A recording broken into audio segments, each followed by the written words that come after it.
Hello दोस्तों, हमारी आज की कहानी है हिजड़ा। इस कहानी के लेखक हैं सतीश भारद्वाज।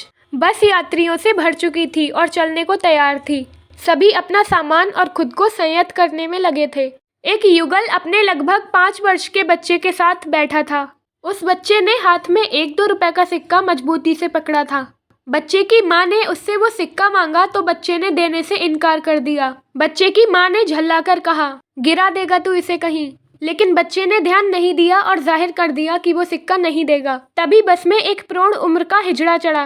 वो चटक लाल रंग का सूट सलवार पहने हुए था और होठों पर चटक लाली पोती हुई थी।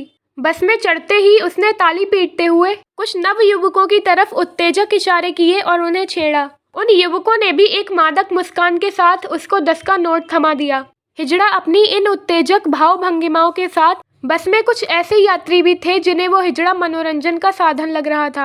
ऐसे लोगों के मनोरंजन के लिए हिजड़ा अपनी हरकतों को और ज्यादा मादक करके कुछ मादक गीतों के बोल भी गा रहा था। हिजड़ा बस में पीछे की तरफ बढ़ चुका था और अभी उसने 2 ही लोगों से पैसे लिए थे कि उस 4 वर्षीय बच्चे ने जोर से उस हिजड़े को आवाज लगाई, माँ। हिजड़े ने ध्यान नहीं दिया। बच्चे ने फिर आवाज लगाई, माँ। अब की बार उस हिजड़े ने ये शब्द माँ सुना लेकिन उस तरफ देखा नहीं। उस बच्चे को उसकी माँ ने रोकने का प्रयास किया लेकिन बच्चे ने पुनः अपनी पूर्ण शक्ति से आवाज दी, ओ ताली बजाने वाली माँ। इस बार एक झटके से हिजड़े ने पलट कर देखा।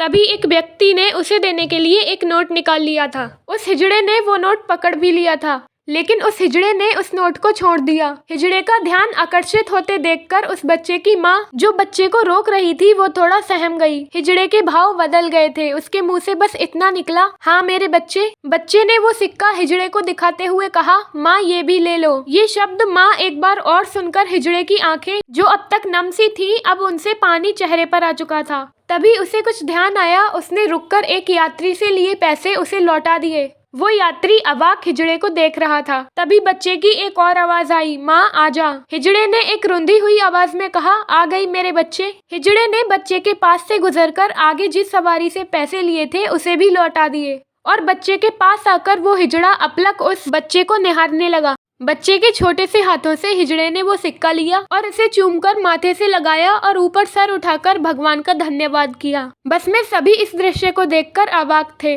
क्या था आखिर उस 2 रुपए के सिक्के में ऐसा जिसके लिए हिजड़े ने बस से इकट्ठे किए हुए सारे पैसे वापस लौटा दिए। हिजड़े की आंखों से अब अविरल अश्रुधारा बह रही थी। हिजड़े की जो आंखें थोड़ी देर पहले मदक रही थी अब वो वात्सल्य से भर चुकी थी। हिजड़े ने बच्चे के सर को चूमा। हिजड़ा बुदबुदा कर बच्चे को दुआएं दे रहा था। हिजड़े ने अपनी एक थैली में से 100 रुपए का नोट निकालकर बच्चे के हाथ पर रख दिया। बच्चे की माँ ने उसे रोकते हुए कहा, ये क्या कर रही हैं आप। हिजड़े ने अपने दुपट्टे से अपना मुंह पोंछा और बोला, बीबी आज से मेरी उम्र भी इसके नाम और इसके सारे दुख मेरे नाम। बीबी तेरा बेटा है, तुझे बना रहे। भगवान सुखों से तेरी जिंदगी भर दे। हिजड़े ने फिर से आंसुओं से भीग चुके चेहरे को दुपट्टे से साफ किया और बच्चे के चेहरे को अपने हाथों में लेकर चूमा और बोला, बीबी मुझे तो पैदा होते ही मेरी माँ ने भी रिश्ता तोड़ लिया था। हम हिजड़ों का जन्म होता ही ऐसा है। बीबी जिंदगी में पहली बार आज इस बच्चे ने माँ कहा तो लगा, हाँ मैं भी इंसान हूँ। बीबी इस बच्चे ने मुझे क्या दे दिया तू ना समझेगी। फिर वो हिजड़ा उस सिक्के को अपनी छाती से लगाए बस से उतर लिया और जाते जाते वो बस बच्चे को दुआएं और आशीष देता चला जा रहा था। बच्चे ने अपने पिता को वो 100 रुपए का नोट दिखाया तो पिता ने उस नोट को अपने माथे से लगाया और अपनी पत्नी से बोला, संभाल कर रखना इसे। ये आशीर्वाद है एक माँ का अपने बेटे को। आपको ये कहानी कैसी लगी हमें कमेंट करके जरूर बताएं। कहानी अच्छी लगी हो तो लाइक शेयर करें और चैनल को सब्सक्राइब करें। वीडियो को एंड तक देखने के लिए बहुत बहुत शुक्रिया।